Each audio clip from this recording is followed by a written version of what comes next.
Une question, heureux programme de stérilisation des femmes noires. Où sont passés les droits de l'homme? Nous nous interrogeons.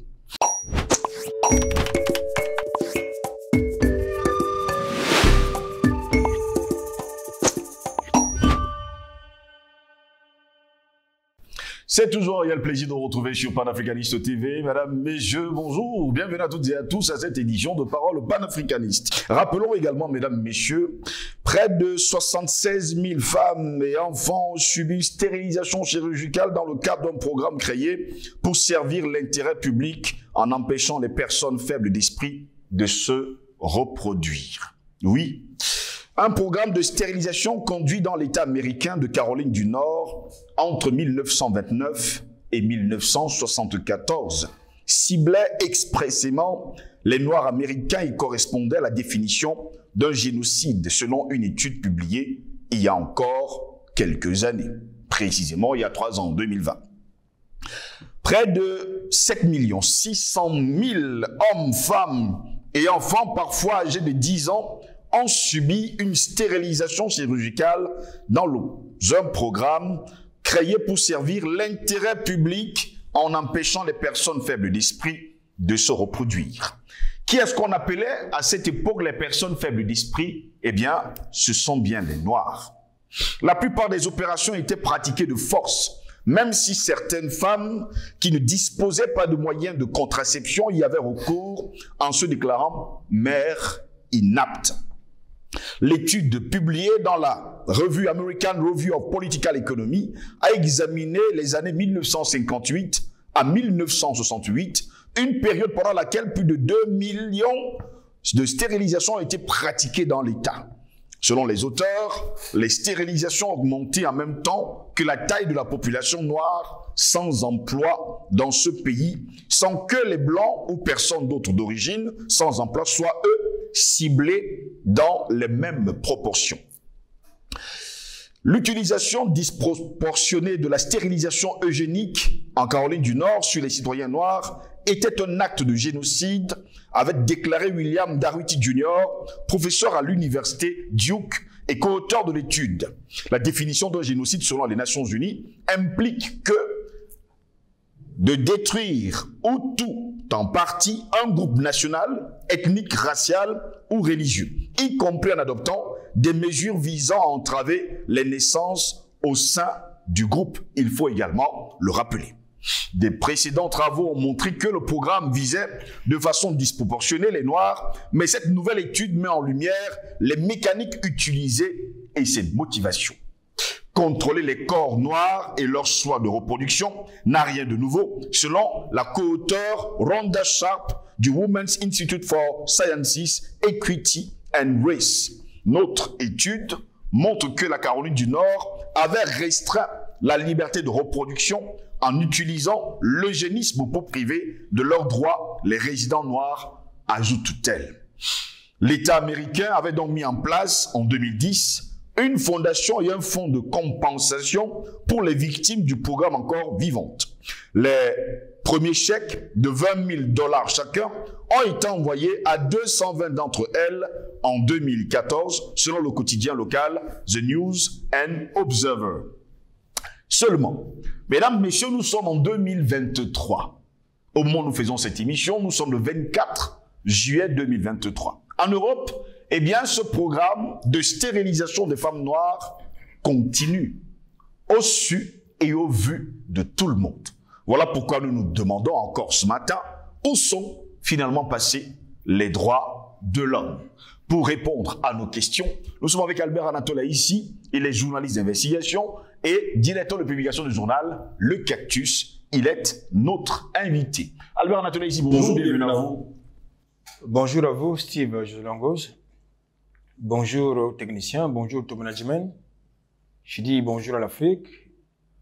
Je fais un clin d'œil aux populations de la République centrafricaine qui sont appelées dimanche prochain à se prononcer sur la nouvelle constitution qui fait des vagues du côté des médias mainstream, du côté du bloc occidental, parce qu'il est question ici d'inscrire le pays dans une dynamique de modernisation, mais également dans la modernisation de ces institutions.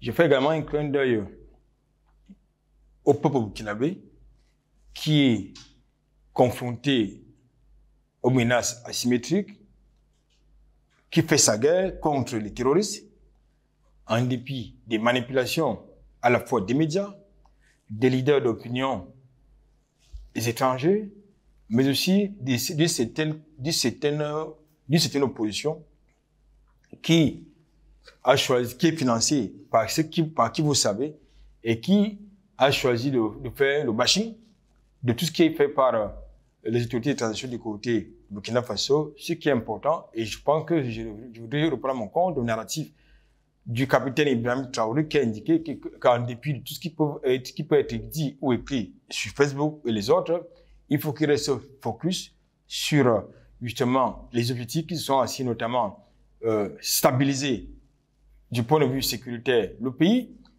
permettre à l'armée de monter en puissance en ce qui concerne les moyens militaires, c'est déjà le cas parce qu'il s'agit, et lui il a dit, c'est mon coup de gueule pour vous le dire, parce qu'il a dit d'ailleurs que les moyens militaires dont se dote actuellement le pays sont, n'est-ce pas, la conséquence des contributions des Burkinabés. Et pour acheter ces armes, leurs partenaires habituels refusent de leur vendre. Oui. Pour des raisons que vous savez, ils se sont donc tournés vers d'autres partenaires qui ont bien voulu les vendre ces armes dont ils ont besoin.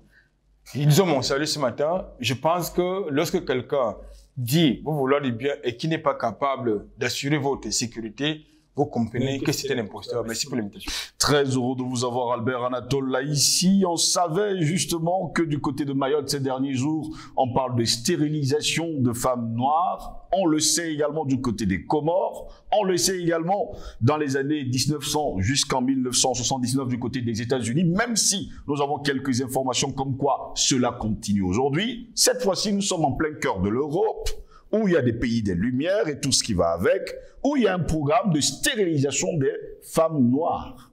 Et je pose bien les questions de savoir, commençons par pourquoi. Mais pourquoi? La raison est simple. Après le génocide causé par la traite négrière, qui a vidé le continent de plus de 300 millions d'hommes. Encore que ces chiffres-là, certainement, ne sont pas exacts. Oui. Après la traite négrière, justement, qui a vidé le continent africain de plus de 300 millions d'hommes et de femmes. Après l'esclavage arabo-musulman. Après la colonisation. Après le néocolonialisme. Ils pensaient pouvoir réussir leur projet, n'est-ce pas, de régulation des naissances sur le continent africain au travers d'autres programmes que vous connaissez, notamment les plannings, machin. Oui. Planning familial. Voilà. Parce que tous ces trucs-là, ça vise justement à réduire la population noire. Parce qu'ils savent que la population noire, surtout les noirs, parce que quand vous regardez, par exemple, l'Inde est aussi autant peuplée que le continent africain. Mais pourquoi s'intéresse-t-il toujours à la population noire? Mais parce que la population noire, c'est l'avenir. Donc, ils sont donc intéressés à la population noire, notamment d'Afrique. Pourquoi? Parce qu'ils veulent une Afrique sans les Africains. Ils veulent réduire la population noire parce qu'ils sont dans un projet, vous le savez, je crois que dans les protocoles de Toronto, et il y a également le rapport d'Henry Kissinger qui nous indique cela, le fameux rapport, je crois qu'il date de 1975, où il indiquait effectivement qu'il fallait réduire la population, non seulement mondiale, mais davantage la population noire. Oui. Et dans le contexte de tous les droits de la terre que le monde n'a jamais connu, notamment porté par l'ONU et ses amplificateurs que vous connaissez de l'Union européenne, ce qui est paradoxal, c'est que ces crimes, ces génocides sont perpétrés en territoire, sur le territoire de ces pays, pompeusement porteurs de la démocratie, du respect des droits de la terre. C'est-à-dire du côté de Mayotte, qui est un territoire apparemment français, il n'y a que la population noire qui est ciblée, notamment les jeunes filles. Dès que vous partez à l'hôpital, soyez-en certains, on vous stérilise, c'est-à-dire on pratique la base qu'on appelle en langage savant la parotonie, c'est-à-dire qu'on vous enlève une trompe ou des trompes, que vous formez carrément laiteuse. Vous avez également constaté qu'il y a un phénomène assez bizarre du côté, notamment de la France, plus généralement en Europe. Dès qu'une femme va à l'hôpital pour accoucher, c'est de manière systématique, pas césarienne. De manière systématique. Même si vous avez la possibilité d'accoucher par voie basse, mais de manière systématique, c'est pas césarienne. Et la conséquence, c'est que très rarement, ces femmes conçoivent à nouveau. Pourquoi? Parce que elles subissent l'ablation des trompes, c'est-à-dire la laparotomie.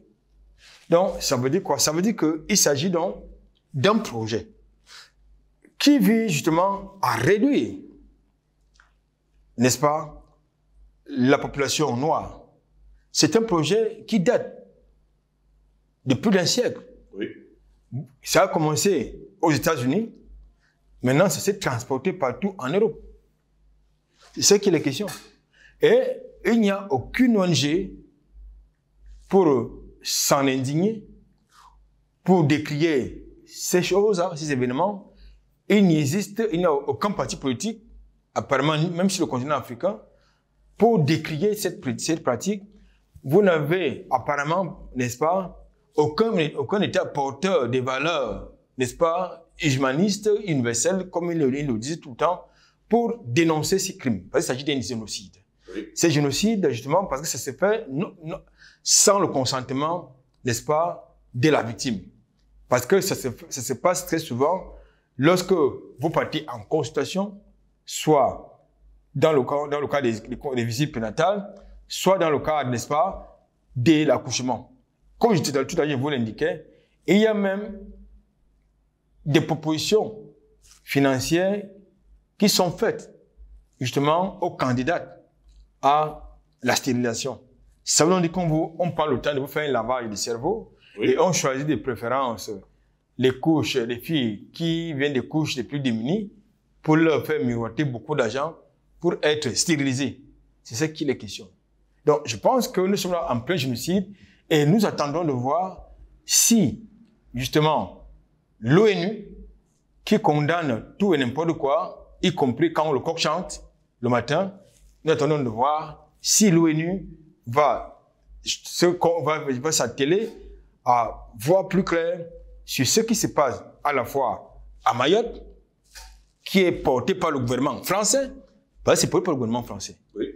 Et quand il ne s'agit pas du gouvernement français, c'est-à-dire à l'initiative de l'Élysée, il y a donc cette campagne de stérilisation qui concerne les jeunes noirs, les jeunes filles noires, jeunes femmes noires de Mayotte. Et ça se passe également en territoire français, c'est-à-dire dans l'Hexagone, si vous voulez. En France, cela se passe également. Donc, ils ont donc légitimé, légalisé le génocide contre les populations noires. Albert Datola, ici, sommes-nous là dans la légalisation du crime contre la population noire? Mais bien évidemment, c'est ça qui est la question. Je voudrais convoquer un élément factuel plus récent. Que vous ont-ils dit en ce qui concerne le Covid? Mais c'était un génocide. Que vous ont-ils dit? Mais aujourd'hui, ils répètent exactement les vérités que nous avons dit hier, que les panafricanistes ont porté et dit hier. Savoir que les vaccins du Covid, c'était un leurre, c'était de l'imposture, c'était pas des vaccins. C'était tout sauf le vaccin. Mais quand nous le disions, ils nous ont traités de complotistes. Mais aujourd'hui, mais c'est même mieux. Ils font même mieux que ça. C'est-à-dire, ils vous disent que les personnes vaccinées ne sont pas autorisées à donner leur sang.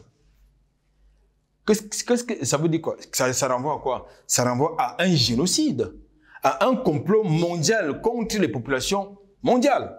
C'est-à-dire que vous avez donc une certaine oligarchie qui s'est fait le malin plaisir de confisquer les libertés des citoyens au nom des restrictions sanitaires et des confinements, pendant qu'ils organisaient des orgies, ils organisaient, n'est-ce pas, des soirées mondaines, ils obligeaient les autres populations à se confiner.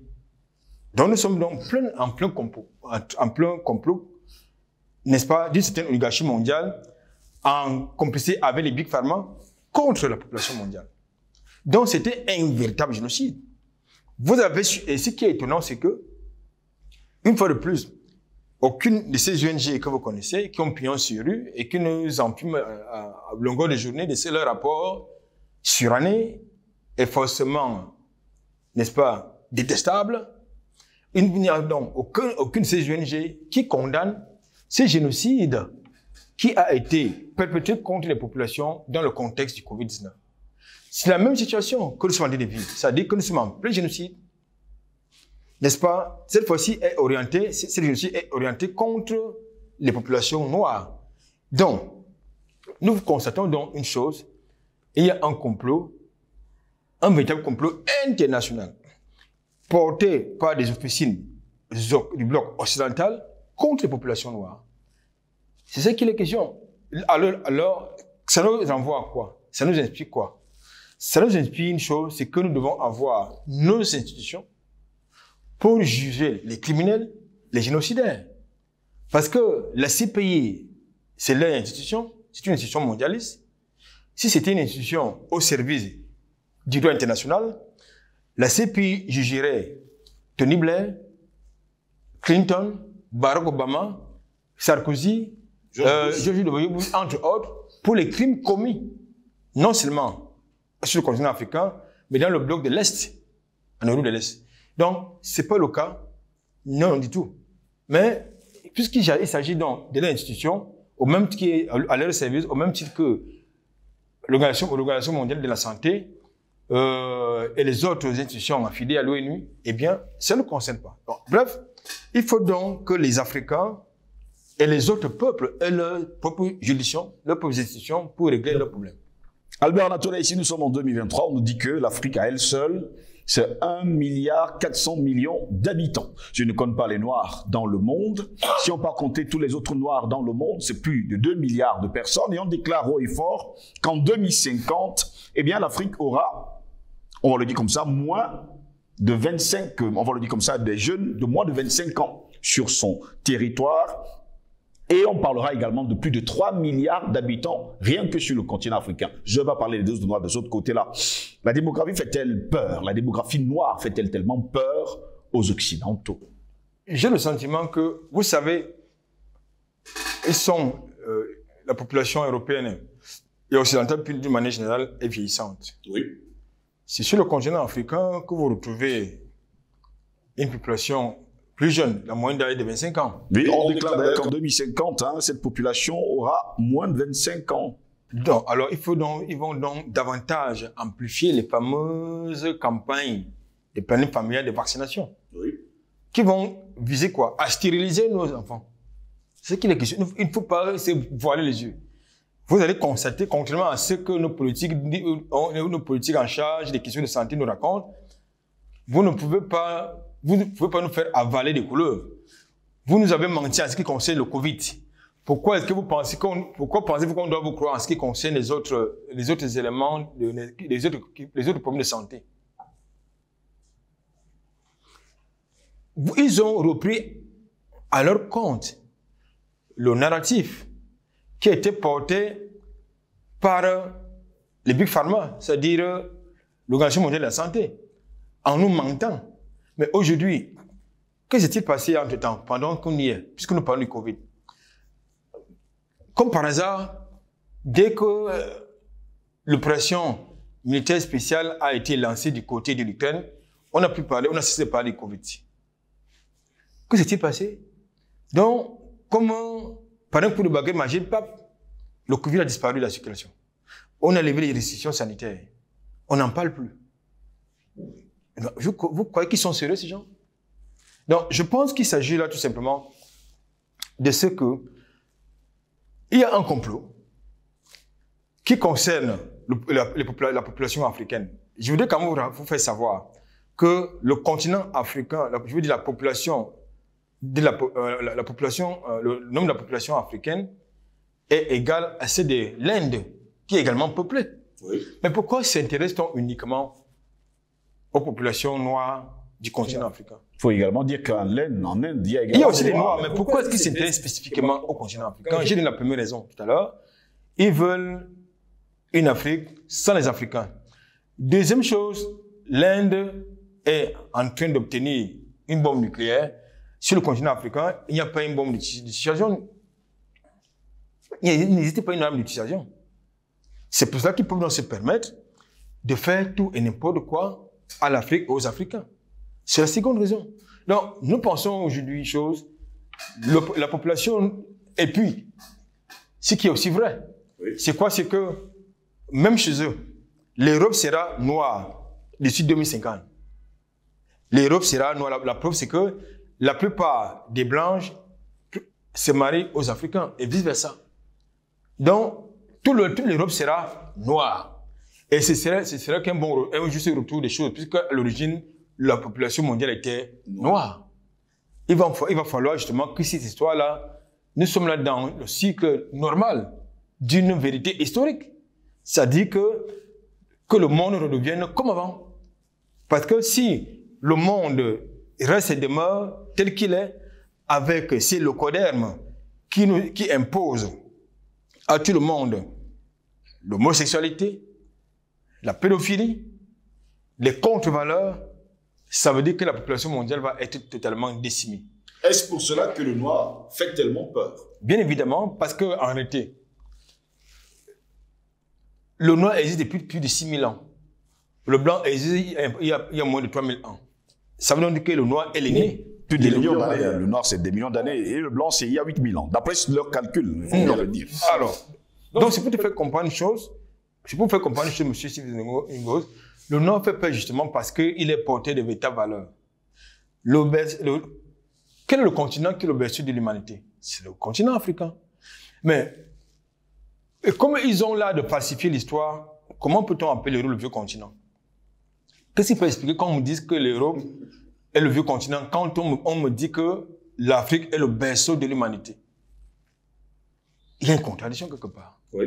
Donc, c'est pour nous dire qu'en réalité, notre histoire, comme j'ai l'habitude de le dire, se trouve tranquillement dans leur musée.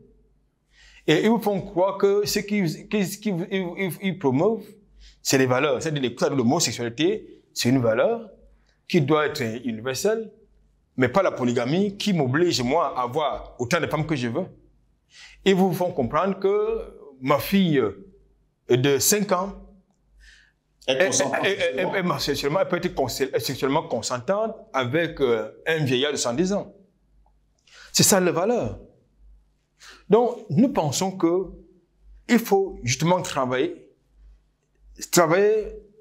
pour un retour à la civilisation du peuple noir. Parce qu'ils sont en train de travailler pour la décivilisation du monde. Nous devons travailler pour la recivilisation du peuple noir et du peuple entier pour conclure. Donc, pour terminer, je pense que ce qui fait l'objet de notre thématique ce matin, à savoir le programme, c'est même pas un projet, le programme de stérilisation des femmes noires devrait faire l'objet de l'ouverture, de la création d'un tribunal de Nuremberg 2 ou 3. Parce qu'il s'agit d'une volonté de génocider tout un peuple. Que dire donc, qu'est-ce qu'on peut bien dire à nos frères et sœurs qui sont du côté de l'Europe, de Mayotte, et sans oublier sur le continent africain, quand ils reçoivent des sommes pour se faire stériliser, encore pour se faire ligaturer les trompes? Ces ligaturer les trompes, ça peut être que peut-être volontaire pour certains. Dès lors qu'il n'y a pas de consentement, ça veut dire qu'il y a une volonté de nuire non seulement à l'intégrité physique de la personne, mais également à son intimité et à sa vie. Ça devient donc problématique. Donc ici, il faut donc demander à nos sœurs de faire très attention, d'être vigilantes, mais de se faire accompagner de quelqu'un qui est vigilant. Parce que, très souvent, je vous l'ai indiqué, ils surfent sur la précarité des masses populaires. Dans le cas de Mayotte, Macron a mis de l'argent pour convaincre n'est-ce pas, les jeunes filles de se faire stérilisées. Il leur propose de l'argent pour que cette dernière ne résiste pas à leur programme de stérilisation. Ça aura des conséquences.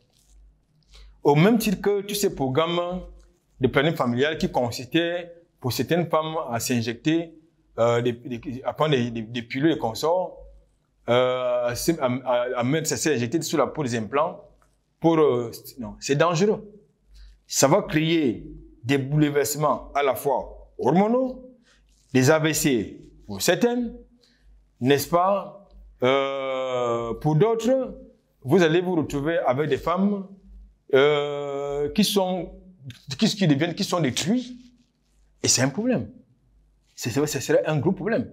Donc, tout ça, et la conséquence sera quoi? Une mort prématurée. Ils auraient donc atteint leur objectif de réduire la population. Je voudrais quand même vous rappeler que le continent africain, c'est 30 millions de kilomètres carrés. Donc, il n'est même pas peuplé. Pas du tout peuplé.